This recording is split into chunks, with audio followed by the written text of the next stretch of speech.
Yo, what is good, my anime people? What is good, yo? Fairy Tale coming at us with some very interesting information slash battle results that I can really get behind. I enjoy that they actually went in this direction of showing us what the growth is of some of the characters are, because if you guys remember, um, what's his face?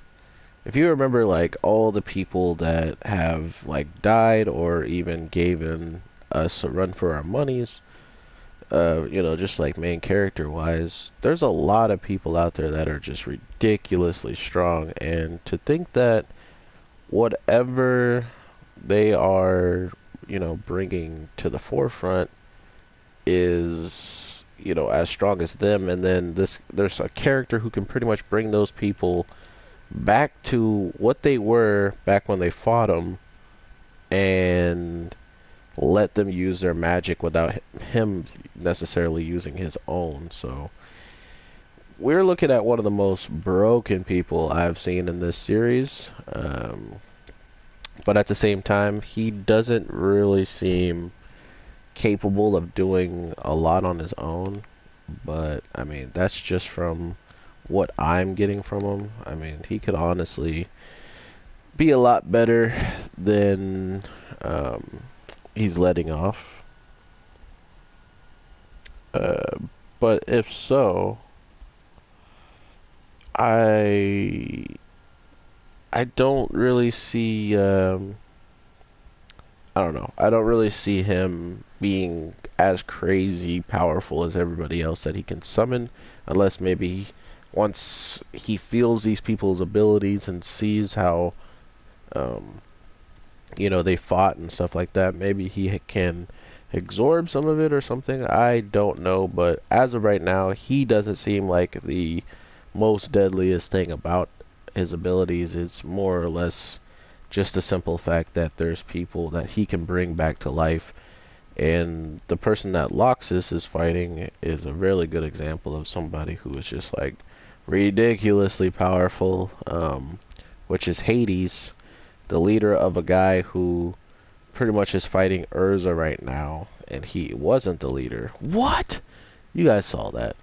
Um, but overall, we definitely are seeing what all of these characters are capable of, in the sense of if they were fighting these old people, they would absolutely destroy them. Not to mention, they wouldn't have had the surprise factor of, oh, you're alive. If they if they were in a 1v1 fight with the present, and then they found out about them, the way that they just found out about them, it would be a wrap. And I think that's the funny part for me anyway, is because we know uh, that they would slap all these people. But for the show, it fits perfectly well because now it's telling us that Urza, who fought all three of the people that she's fighting, she fought them all one on one and had a trouble with them. Now she's fighting all three of them and pretty much just on the defense right now, because it's that type of thought process that she's kind of lost. She's just like lost for words that this is even happening, seemingly. And seeing her in the previews and what she looks like all angry and stuff just is a good indication of how much of a Urza, we'll probably be seeing real soon here, because we all know that Urza is someone that can pull something out. She's already pulled something out in this fight already. So to think that anybody even has he got to do Final Flash that many times, brother. To think that he's going to even have, this guy's even going to have a chance is pretty laughable. But I guess we'll see what happens there. Hold on one second.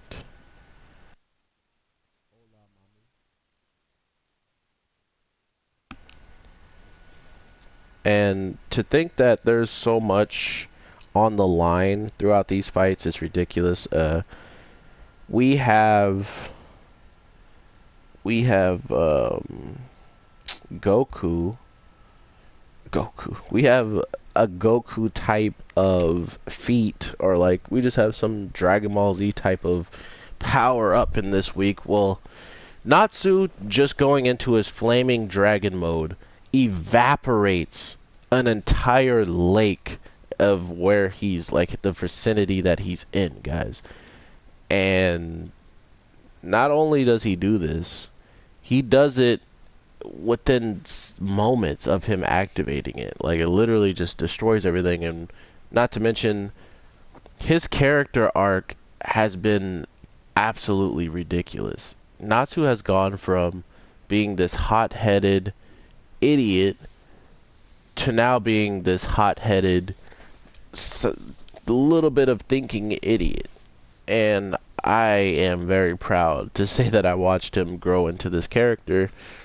Um, with knowing that he could have done something already and destroyed this guy inside the guild, really draws back to the narrative of how much he's grown, how much he's learned that force isn't always the best thing to be starting out with and to just be going full ham.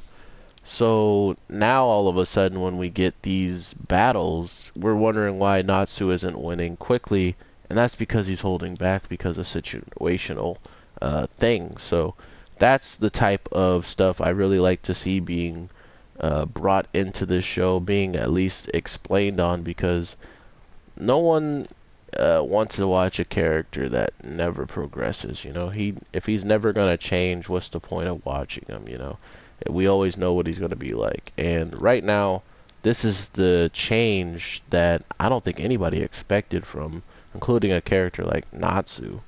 Um, I honestly just want to see where it all could lead in the end, but at the same time, I'm pretty sure I know where it's gonna lead. It's gonna lead to just him being the same old goofball Natsu as always, you know. So it's really awesome that they're showing us all of this, but at the same time, we're getting a clear understanding that even the people that Natsu would have trouble with are not really necessarily matches for everybody. Or they're like, Natsu's definitely a strong person, but there's some people that are always right behind him, and if they gotten any stronger, that means the people who Natsu could beat back then are nothing, you know, to the people who are around now. And that's where this show kind of gets a passing grade for me, is they're not bringing in characters that are so weak that it doesn't make sense that they could even harm the characters or anything like that. So they're playing that part right. And then, not to mention, we still have to see what all of our characters have learned over this time span. And I think by bringing out all these different adversaries to fight is a good way of doing it. I honestly thought that bringing some of the characters back was a little bit cheap, but then when you see that it's someone's actual power, it feels a little bit more original. It doesn't seem like, oh wow, you just brought people back to life and they're fighting for them and they're a lot stronger because they're brought back to life, and you know, just like some other weird ways of trying to explain a dramatic power up for these people. But instead, no, they just come back exactly the way they were, and that's why Urza can keep up with three people who have literally almost taken her to the brink of death, and now she's fighting all of them and keeping up and defending herself. So for this guy to do all this is absolutely ridiculous. So not only is he doing it against Urza, Jalal, and the girl that shows up on the boat with them all, he's doing it to Gray. He's doing it to Loxus. You know what I mean? He is extending his veranda. He's definitely got some ridiculously crazy range, and that's not even to add to the fact that every person that he brings back has their magic, their original magic, and it could be terrible for them. So to think that one of the Spriggan 12s was absent at the meeting, and then he shows up at the fight, and he's one of the more powerful characters. Makes a lot of sense because it would just go to show you that he probably didn't. He's one of the more of the ignorant ones, or in the sense of, sure, Zeref is my master, but I'm so powerful, I might be able to beat Zeref. That's the types of person he seems like. And for instance, I don't think anyone knows just how ridiculously powerful Zeref is, even in his own team. So it's a really cool like standing that he has with his people, because in short, it seems like they all think they're on the same, or not on the same level, but they all feel like they have some type of uh, close relationship with him, in the sense of he wouldn't just like go out of his way and kill them or something. You know, they seem like they're so loyal to him because of something. And then when you take all of that of how they're talking about Zeref, and then you start listening to how everybody talks about August, you would think August has actually gave Zeref a run for his money and almost beat him or something. Like, August is literally considered the Wizard King. Like, that's how ridiculous this man is. So I honestly don't know how he's working for Zeref. I guess that might just be a smart move on Zeref's part to not get totally obliterated or something by him, which doesn't seemingly make sense if he's fighting for Zeref.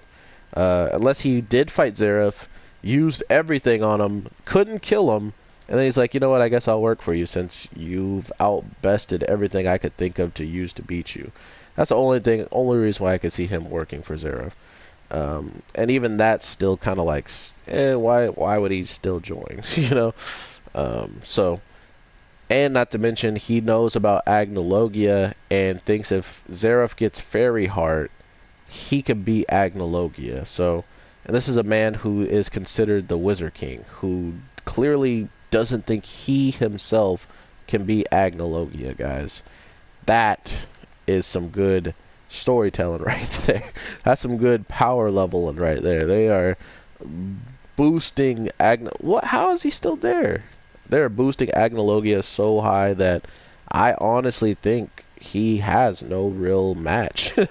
Like, even if Zeref wins, he's still going to have a war on his hand with Agnologia, and that's just how it is. And that's why I also want to see what is so crazy about Agnologia. Sure, he just took out one guy who was one of the Spriggan 12 with one hit in a millisecond. Not to mention he had the power of all Dragon Slayers and took out all the Wizard Saints.